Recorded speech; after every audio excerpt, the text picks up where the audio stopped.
वादी रजा की कोहे हिमाला रजा का है, वादी रजा की कोहे हिमाला रजा का है, जिस सम्त देखिए वो इलाका रजा का है।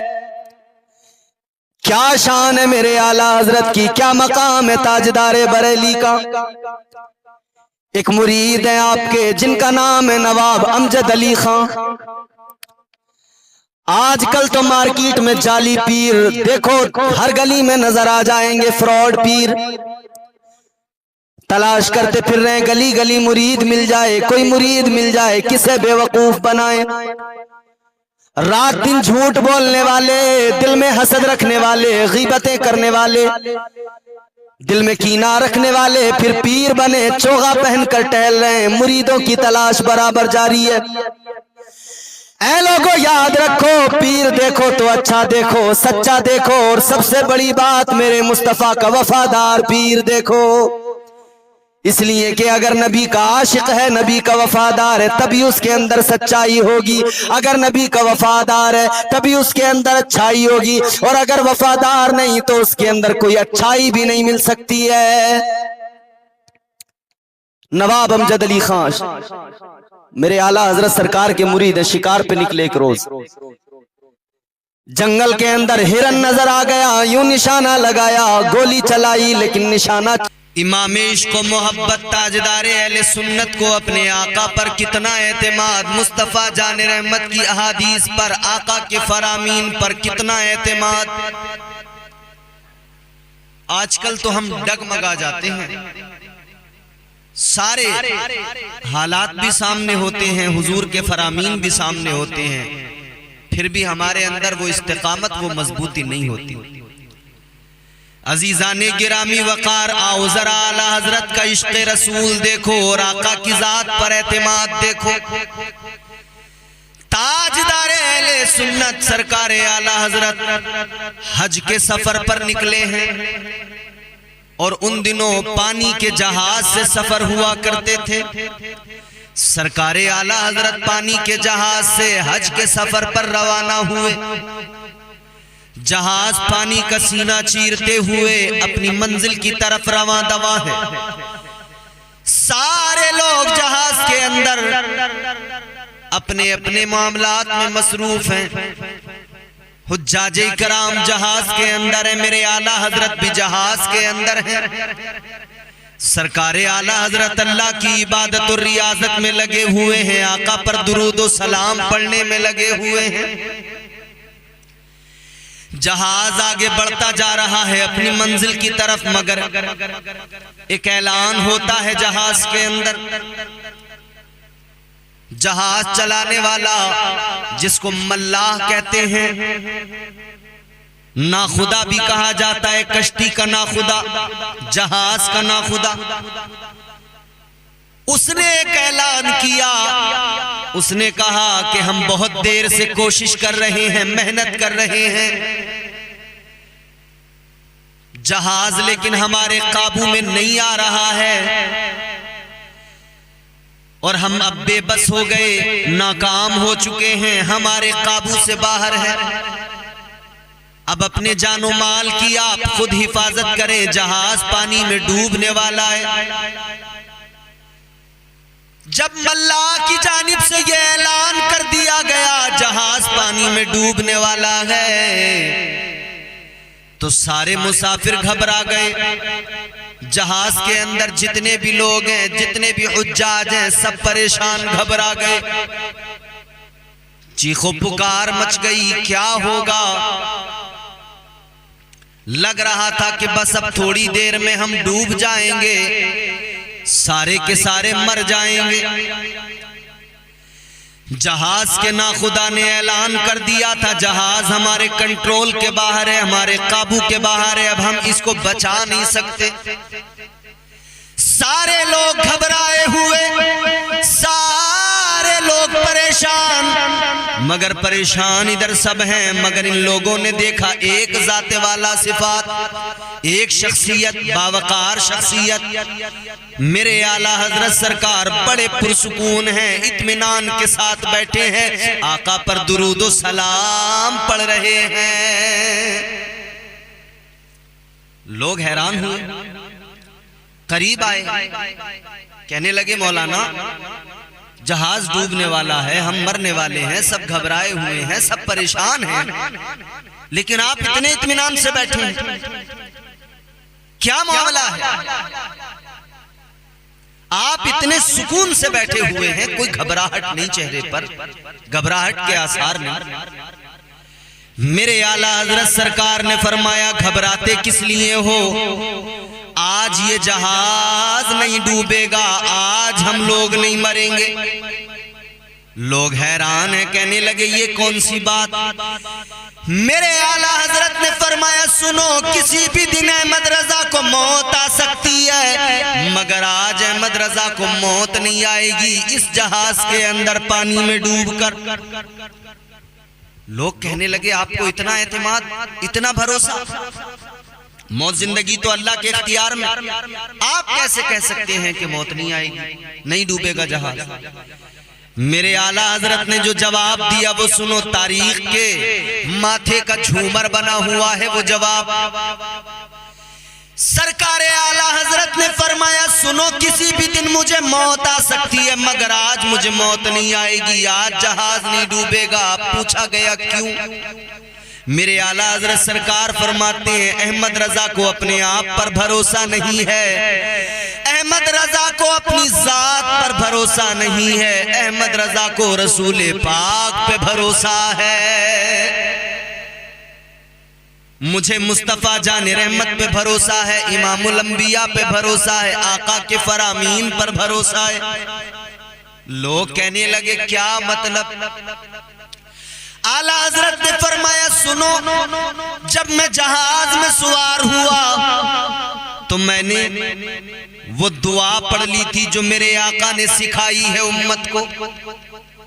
मैं वो दुआ पढ़ के बैठा हूं और मेरे आका का फरमान है जो इस दुआ को पढ़ के सवारी में सवार होगा, जो इस दुआ को पढ़कर फिर बैठेगा सफर के लिए, आला हजरत फरमाते मेरे आका का फरमान है इस दुआ को पढ़ने वाला सही और सालिम अपनी मंजिल पे पहुंचेगा, रास्ते में कोई दिक्कत दुश्वारी नहीं आएगी, किसी हादसे का शिकार नहीं होगा।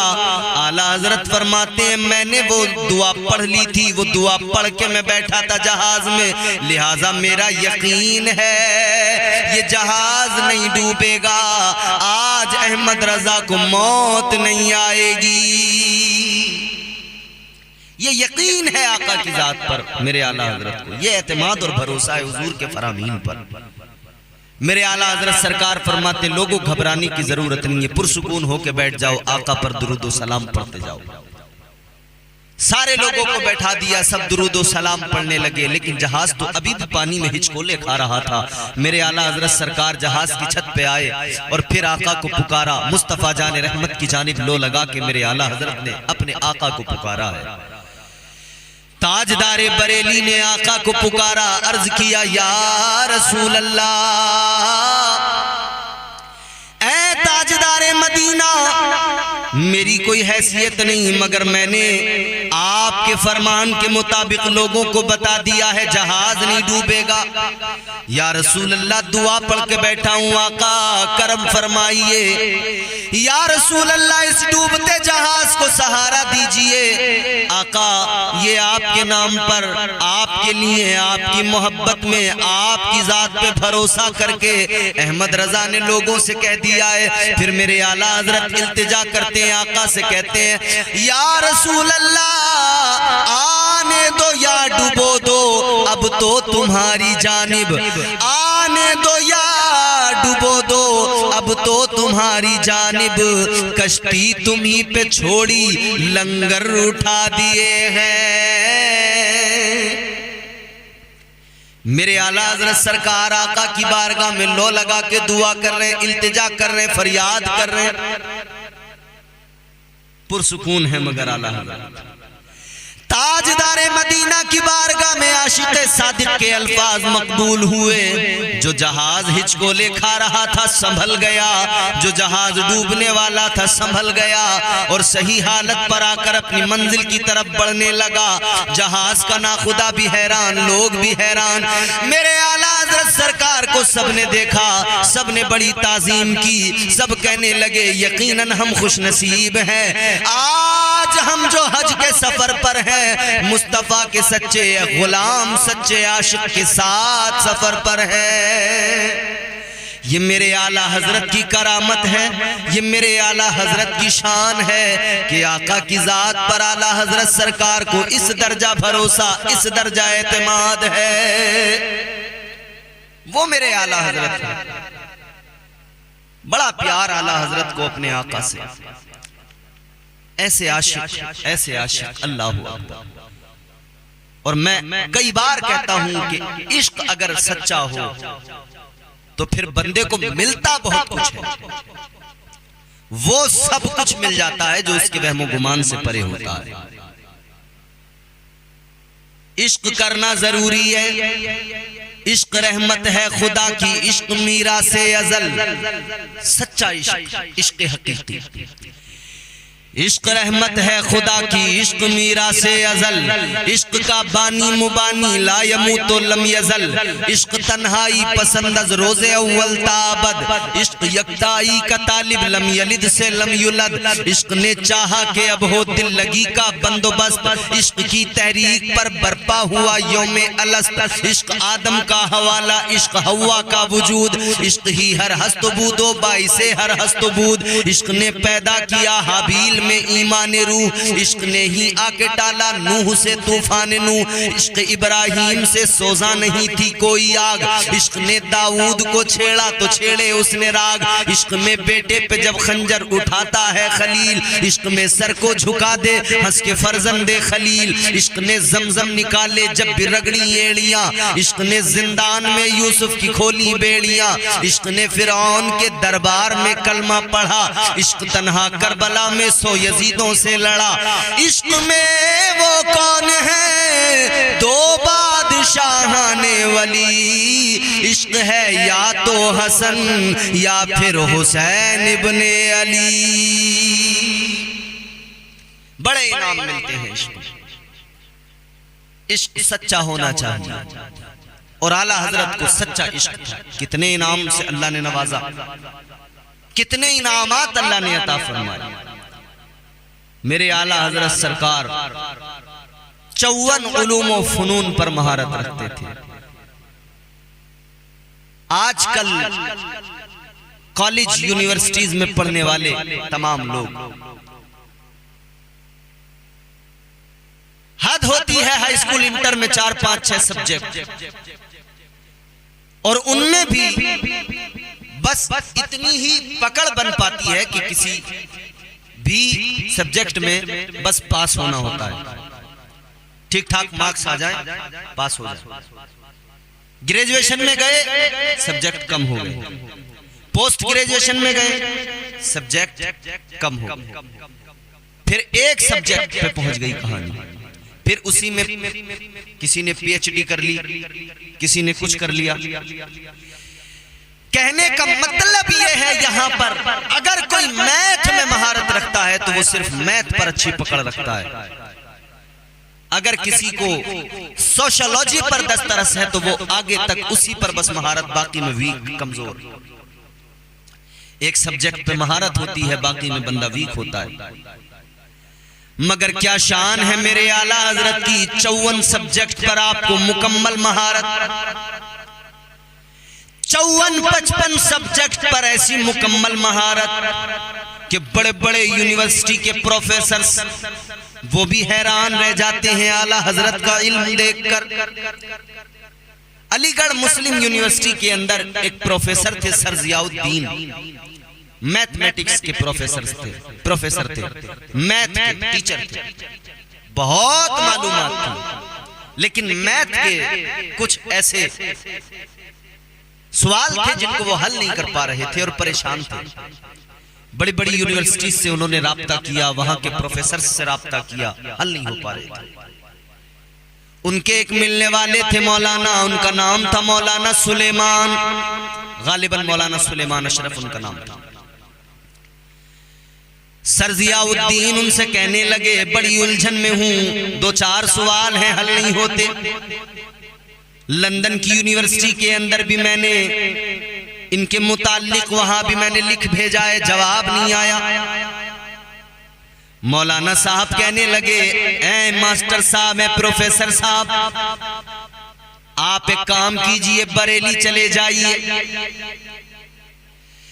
बरेली शरीफ सरकार आला हजरत की बारगाह में चले जाइए, वो आपके सवालात हल कर देंगे। इतना सुना तो सर ज़ियाउद्दीन हंसने लगे, कहने लगे मौलाना ये मैथ के सवाल हैं, ये मौलाना लोगों का काम नहीं उनको सुलझाना, उनके बस के बाहर है। मौलाना सुलेमान ने फरमाया, आपने अभी तक बस मौलाना लोग देखे होंगे, ऐसे वैसे मौलाना की बात नहीं कर रहा, जाइए एक ऐसे मौलाना के पास भेज रहा हूं जो खुद अपने आप में एक साइंसदान है, बहुत बड़ा साइंटिस्ट है, उसे हर सब्जेक्ट पे महारत है, जाओ तो सही। मौलाना बहुत देखे होंगे मगर जरा मिलकर तो आओ। मौलाना साहब ने खत आला हजरत को लिखकर भेज दिया कि सर ज़ियाउद्दीन आने वाले हैं। सर ज़ियाउद्दीन पहुंचे, असर और मगरिब के दरमियान का वक्त था, मुलाकात हुई आला हजरत सरकार से। ये प्रोफेसर साहब कहने लगे आला हजरत सरकार की बारगाह में, कहने लगे मेरे कुछ सवालात हैं, फ्री वक्त हो, जब आपके पास में वक्त हो ज्यादा, उस वक्त में मैं आपको वो सुनाऊं, आपको बताऊं, आपके सामने रखूं। मेरे आला हजरत सरकार फरमाते हैं अभी बता दो। कहने लगे जी हजरत अभी असर मगरिब के दरमियान का ये मुख्तसर सा वक्त है, इसमें बात नहीं बन पाएगी, ज्यादा वक्त दरकार है। मेरे आला हजरत सरकार ने फरमाया तुम अपने सवालात तो बताओ। तो फिर इन्होंने अपने सवालात बताए, ये अपने सवाल बताते हैं। आला हजरत ने फौरन उस सवाल को हल कर दिया, दूसरा बताया उसको हल कर दिया। जितने सवाल इन्होंने रखे सारे सवालात मेरे आला हजरत ने हल कर दिए। सर ज़ियाउद्दीन हैरान और परेशान, आंखें फटी हैं। आला हजरत तो मगरिब की नमाज को चले गए, ये हैरान और परेशान है। अल्लाह अल्लाह, मेरे आला हजरत के इल्म का ये आलम है। अब सर ज़ियाउद्दीन कहने लगे मैंने दुनिया में हजरत तो बहुत देखे, मगर मैंने बरेली में आला हजरत को देखा है। जिसने भी आपको देखा है करीब से, वो आपके इल्म का लोहा मानता है, वो कायल है आपके इल्म का, वो मेरे आला हजरत सरकार की शख्सियत है। और एक और वाकया इसी तरह का आला हजरत सरकार का हुआ है, वो भी अलीगढ़ मुस्लिम यूनिवर्सिटी के ताल्लुक से ही। लेकिन आला हजरत के इल्म का ये आलम, जो कोई भी आता जिस तरह का सवाल लेके आता, उसका सवाल आप हल कर देते, उसका जवाब दे दिया करते थे। अजीजाने गिरामी वकार, गौर फरमाइए, इल्म का अंदाजा कीजिए मेरे आला हजरत सरकार का इल्म क्या है। उठा कर देखिए जरा कंजुल ईमान, मेरे आला हजरत सरकार ने जो कुरान मजीद का तर्जुमा किया, मेरे मुस्तफा जाने रहमत के प्यारे गुलाम सरकार आला हजरत ने वो तर्जुमा किया कि दुनिया के बड़े बड़े मुतर्जिम हैरान हैं, दुनिया के बड़े बड़े तर्जुमा करने वाले हैरान हैं। ऐसा तर्जुमा मेरे आला हजरत ने किया। और वक्त कितना लिया इस तर्जुमे को करने में। आपकी बारगाह में गुजारिशात पेश की गई आला हज़रत सरकार की बारगाह में। कहा गया कि हुजूर किताबें तो बहुत लिख दी आपने, लेकिन अभी अहले सुन्नत वल जमात के पास कुरान मजीद का तर्जुमा नहीं कोई। वहाबी देवबंदियों के तराजिम में लोग उनको पढ़ते हैं, लिहाजा कोई ऐसा भी एक तर्जुमा कुरान मजीद का होना चाहिए जिससे अहले सुन्नत वल जमात फैजियाब हो। मेरे आला हजरत सरकार ने फरमाया ठीक है। तो फिर मेरे आला हजरत सरकार ने हुजूर सदरुल शरिया अल्लामा अमजद अली खां अलैहि रहमा उनको फरमाया कि जब दोपहर के खाने के बाद में हम जरा सा आराम करते, कैलूला करते, उस वक्त में आप आ जाइए। उस वक्त के अंदर सरकार आला हजरत कुरान पाक का तर्जुमा करते थे और हुजूर सदरुल शरिया लिखते जाते थे। आला हजरत सरकार तर्जुमा बताते रहते, आप लिखते रहते। वो कितनी देर का, तकरीबन आधा घंटा या उससे कुछ आगे पीछे, वो उतना वक्त होता था कैलूला जब मेरे आला हजरत फरमाते थे। उतने से कलील वक्त में आला हजरत ने तर्जुमा लिखवाया, जबकि आप आराम करने के वक्त में होते थे। उसी वक्त के अंदर ये तर्जुमा कंजुल ईमान तैयार हुआ। आला हजरत ने उम्मत पर एहसान किया, हम सुन्नियों पर एहसान किया कि हमें कंजुल ईमान अता फरमा दिया। ये इल्म है मेरे आला हजरत का, ये शान है मेरे आला हजरत की। हुजूर आला हजरत के इल्म का आलम ये अल्लाहु अकबर कबीरा। मैं अर्ज कर चुका हूं भाई, आपके बाप अल्लामा नकी अली खान अलैहिर्रहमा वो भी बहुत बड़े आलिम दीन थे, आपके दादा भी बहुत बड़े आलिम दीन थे। इल्म यहां पर विरासत में भी पाया है और मुस्तफा की अता से भी पाया है। मुस्तफा जान रहमत की अता है कि इतना इल्म मेरे आला हजरत को अल्लाह ने। आजकल कुछ लोग चिढ़ते हैं आला हजरत, जब सुनते ना आला हजरत चिढ़ जाते हैं, कहते हैं भाई सब हजरत इनको आपने बना दिया आला हजरत। तो तुम अपने हजरतों की तरह समझे हुए हो जो बिक जाते हैं चंद पैसों में और अपने फतावे बिककर जमीर बेचकर फतवे दे दिया करते। वो मेरे आला हजरत सरकार नहीं है, वो यकीनन उस दौर के तमाम हजरतों में और इस दौर के तमाम हजरतों के आला हजरत थे। उस दौर के अंदर जितने हजरत थे सब ने माना कि हजरत तो बहुत हैं मगर आला हजरत एक है जो बरेली की सरजमीन पर है।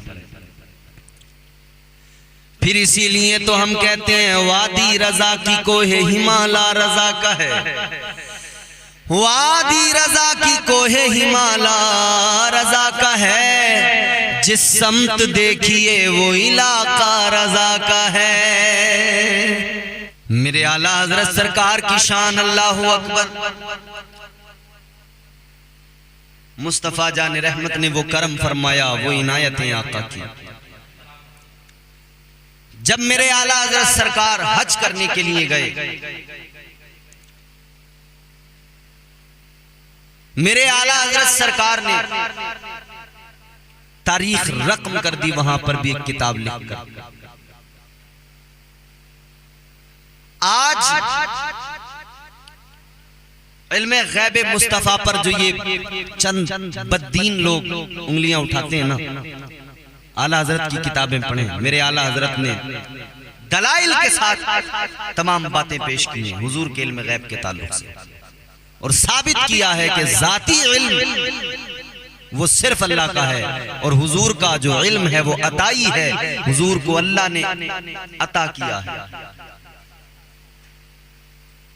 यहां हिंदुस्तान के अंदर जब मौलवी बिके रियाल पर, जब मौलवी बिके डॉलर पर, और उन्होंने हुजूर की शान में गुस्ताखियां शुरू की, वो चाहे मौलवी इस्माइल देहलवी हो, वो चाहे अशरफ अली थानवी हो, वो चाहे खलील अहमद अम्बेठी हो, वो चाहे रशीद अहमद गंगोही, जब ये डॉलर और रियाल पर बिके और इन्होंने हुजूर की शान में गुस्ताखियां की, तब मेरे आला हजरत सरकार ने अपना कलम चलाया। लोग कहते हैं कि साहब उन्होंने कुफ्र के फतवे लगा दिए। यूं ही नहीं लगा दिए, पहले आला हजरत सरकार ने इनको खत लिखकर भेजे, कहा कि देखो तुमने अपनी किताबों के अंदर जो ये सब कुछ लिखा है इसकी वजाहत पेश करो। अगर इसके अंदर, मुझे तो ये समझ में आता है, अगर कोई तुम्हारी मुराद क्या है, क्या तुम बताना चाहते हो, वजाहत पेश करो। एक बार खत लिखा, दो बार खत लिखा, कोई जवाब नहीं आया। आला हजरत सरकार इनको खत लिखकर भेजते, ये कोई जवाब नहीं देते थे, क्योंकि खोट थी ना अपने अंदर इनके, जवाब नहीं आते थे, जवाब नहीं आते थे। फिर फाइनल मेरे आला हजरत ने लिखकर भेजा, देखो अगर तुम जवाब नहीं भेजोगे, मेरे पास में इस्तिफ्ता है, लोगों ने मुझसे सवाल किया है, अगर आप लोग वजाहत नहीं पेश करोगे तो फिर मुझे मजबूरन इस तफ्ते का जवाब लिखना पड़ेगा, और वही लिखा जाएगा जो जाहिर नजर आता है। जब इन्होंने कोई जवाब नहीं दिया, फिर भी मेरे आला हजरत ने एहतियात से काम लिया। फिर उस इस्तफ्ते को मेरे आला हजरत सरकार ने उलमाए हरमैन तय्यबैन के सामने रखा, और उलमाए हरमैन तय्यबैन ने इन तमाम लोगों पर कुफ्र का फतवा लगाया।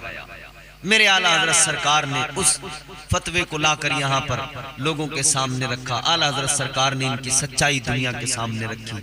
अब इनको तकलीफ होती है, अरे वो जो तुम्हारे बड़े मर गए गड़बड़ियां करके, अगर उन्होंने पहले ही जवाब दे दिया होता मेरे आला हजरत के खुतूत का, तो उसी वक्त में वो चाहते तो इन तमाम मसाइल पर बात हो जाती। मेरे आला हजरत सरकार उनको तभी निशानदेही फरमा रहे थे, तुमने ये गलत लिखा, ये गलत लिखा, ये गलत लिखा, या तो इसको निकालो या इसकी वजाहत पेश करो, या तो वजाहत पेश करते या निकालते। आज की तकलीफ होती है जब आदमी गलत करता है तभी वो जवाब नहीं देता है, अगर वो सही होता है फौरन जवाब दिया करता है। बाज लोग कहते हैं साहब अशरफ अली थानवी और आला हजरत एक मदरसे में पढ़े, एक साथ रहे, फिर बाद में दोनों ने अपने अपने मदरसे अलग अलग बना लिए और दोनों ने अपने अपने फिरके बना लिए। सच्चाई ये है आला हजरत सरकार पढ़ना तो अशरफ अली थानवी के साथ दूर की बात, कभी मुलाकात भी नहीं हुई है, बराह रास्त मुलाकात भी नहीं हुई है। यहां आला हजरत को कोई जाती दुश्मनी नहीं थी अशरफ अली थानवी से, रशीद अहमद गंगोही से, इस्माइल देहलवी से, इन तमाम मौलवियों से कोई जाती दुश्मनी को रंजिश नहीं थी। बात मुस्तफा की अजमत की थी, बात मदीने वाले आका की इज्जत की थी, बात मेरे मुस्तफा जाने रहमत के वकार की थी। तो जो मुस्तफा की इज्जत की बात करता है अल्लाह उसको इज्जत अता करता है, जो मुस्तफा के वकार की बात करता है अल्लाह उसको वकार अता फरमाता है। मेरे आला हजरत सरकार ने मुस्तफा की इज्जत की बात की, अल्लाह ने आला हजरत को इज्जत अता फरमाई। इज्जतें अता करने वाला परवरदिगार है, मुस्तफा के सदक़े में इज्जतें मिलती हैं। अभी हमने देखा इस दौर के अंदर एक दीवाना था जो नामूसे रिसालत की बात किया करता था, पैरों से माजूर जरूर था, कुर्सी पर व्हील चेयर पर बैठकर उसने दुनिया को बताया कि मुस्तफा के गुलाम कैसे होते हैं।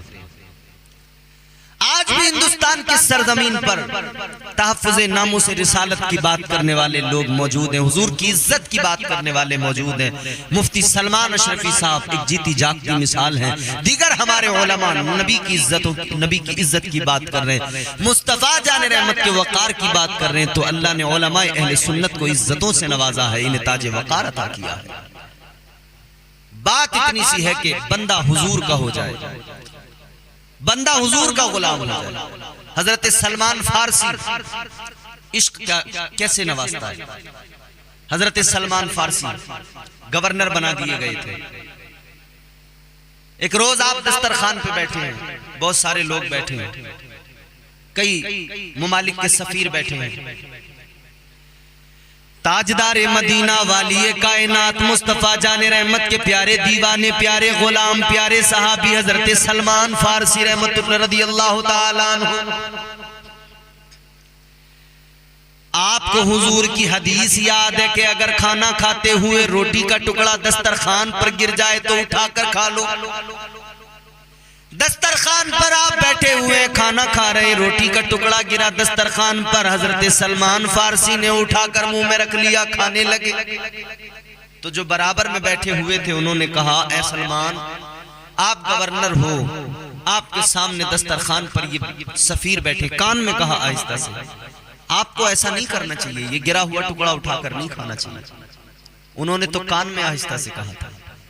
हजरत सलमान फारसी भी उनकी बात का जवाब कान में दे सकते थे, मगर हजरत सलमान फारसी ने जोर से जवाब दिया। हजरत सलमान फारसी ने फरमाया, सुनो, मैं वो सलमान हूं जो सर पे खजूरों की टोकरी रखकर घूमता था, मैं वो सलमान हूं जो सर पे खजूरों की टोकरियां उठाया करता था।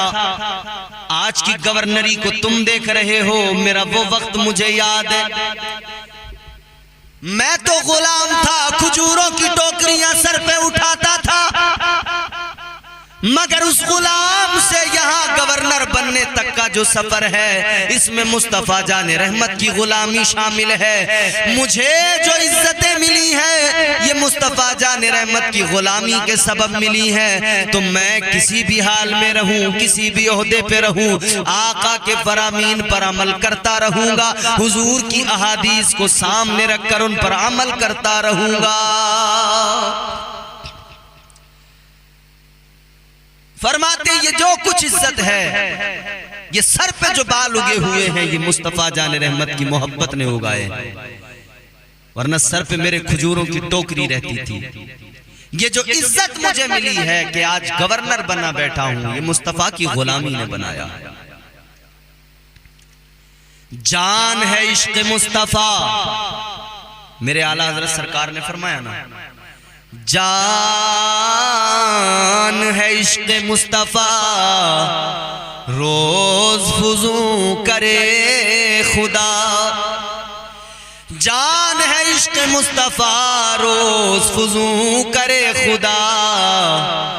जिसको हो दर्द का मजा नाज़े दवा उठाए क्यों। जिसको ये इश्क की लज्जत मिल जाए, जिसको इश्क की हलावतें नसीब हो जाए, जिसको हुजूर से सच्चा इश्क हो जाए, उसको अल्लाह इज्जतें अता करता है। तो आला हजरत एक आशिक सादिक का नाम है, आला हजरत एक सच्चे नबी के गुलाम का नाम है। ताजदारे मदीना के इश्क ने, मेरे आका की मोहब्बत ने आला हजरत को हजरत से आला हजरत बनाया है। तो हम इसीलिए कहते हैं जब तक हमारे जिस्म में जान रहेगी हम आला हजरत का नाम लेते रहेंगे, हम आला हजरत पर मर मिटने की बातें करते रहेंगे। मसलके आला हजरत सलामत रहे ये नारा लगाते रहेंगे, मसलके आला हजरत की बात करते रहेंगे। लोग कहते हैं साहब ये नया मसलक बना लिया, 4 मसलक है, ये 5वां बना लिया। अरे नादानो बेवकूफो, 5वां मसलक नहीं बनाया, ये मसलके इमाम आजम ही है, मसलके अबू हनीफा ही है। मगर इस दौर के अंदर मसलके इमाम आजम का जो है ढोंग रचाकर और उसका जो है एक चोला पहनकर बहुत सारे बददीन निकले हुए हैं। तो अच्छे बुरे की परख करने के लिए, अच्छे बुरे में पहचान करने के लिए, ये बताने के लिए कि सच्चा आला हजरत, सच्चा इमाम आजम के मसलक पर चलने वाला कौन है, तो मसलके आला हजरत कहा गया। और जानना आसान हो गया, पहचानना आसान हो गया। जो मसलके आला हजरत पर होगा बात बड़ी क्लियर है, वो यकीनन हक पर होगा। ये मसलके इमाम आजम अबू हनीफा ही है कि जिसे इस दौर में मसलके आला हजरत से पुकारा जाता है, मसलके आला हजरत कहा जाता है। मेरे आला हजरत से अल्लाह ताला हमें आला हजरत की सच्ची गुलामी, सच्ची मोहब्बत नसीब फरमाए।